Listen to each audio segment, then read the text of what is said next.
படம் சூப்பரா இருந்துச்சுன்னா செம்ம. அப்பா வந்தாரு, பார்த்தேன், ஒரு சீன்ல வந்தாரு. செம்ம படம், சூப்பரா இருந்துச்சு. நல்ல ஒரு ஜனநாயகன் படம். என்ன பண்ண போறாருன்றத படத்துல முதல்லயே சொல்லிட்டாரு.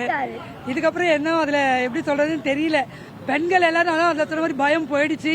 மக்கள் தெளிவாகணும். மக்கள் இனிமே கேள்வி கேட்க ஆரம்பிக்கணும். செம்மையா இருக்கு. எதுவுமே டவுன்னு சொல்ல முடியாது, எதுவுமே ரீல் சொல்ல முடியாது. அவர் பேசின எல்லா வசனமும் ரியலானது.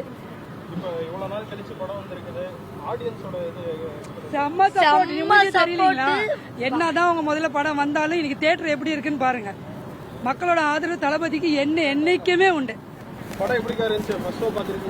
ரொம்ப ஃபீலிங்கா இருந்தது லாஸ்ட் படம். நல்லா இருந்துச்சு, சூப்பரா இருந்துச்சு.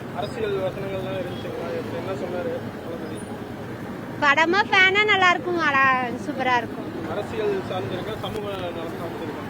சமூகம் சார்ந்து இருக்கு. சூப்பரா இருந்துச்சு. எக்ஸ்பெக்ட் பண்ணதோட நல்லா இருந்துச்சு.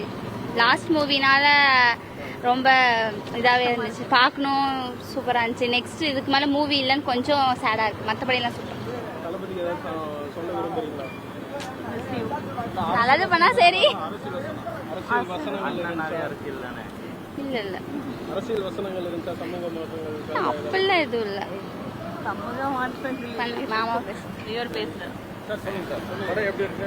படம் நாங்கள் எதையும் எதிர்பார்த்துலாம் வரல. எங்கள் அண்ணனுக்காண்டி வந்திருக்கோம். அண்ணனாவே அரசியல் தான். அண்ணன் இதுக்கு மேலே கொஞ்சம் பார்த்து பண்ணணும்னா பெண்களுக்கான சேஃப்டிஸ் கொஞ்சம் அதிகமாக்கினா ரொம்ப சந்தோஷமாக இருக்கும். மற்றபடி அவர்கிட்ட எதுவும் எதிர்பார்க்கல. அண்ணன் இதோட கடைசி படம்ன்றதுனால கொஞ்சம் வருத்தமாகவும் இருக்குது. விடுங்க, படத்தில் தான் பார்க்க முடியாது. இதுக்கு மேலே தினமும் சேனலில், நியூஸ் சேனலில் பார்க்க போகிறோம்.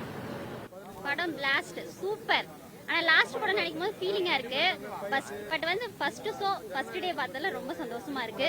இனிமே மக்களோட இருக்க போறாருன்னு நினைக்கும் போது அதை விட ரொம்ப ரொம்ப சந்தோஷமா இருக்கு. என்ன படம் ரிலீஸ் வந்து ஃபர்ஸ்ட் டே ஆயிருந்தா இன்னும் கொஞ்சம் நல்லா இருந்திருக்கும். எல்லா இடத்துலயும் வந்து எப்படி சொல்றது, சுயேட்சையாவே வந்திருப்பாரு. ஆனா இப்ப லேட்டா ரிலீஸ் ஆயிடுச்சு. இருந்தாலும் மக்கள் இதை பார்த்ததுக்கு அப்புறமா கொஞ்சம் புரிஞ்சுப்பாங்க.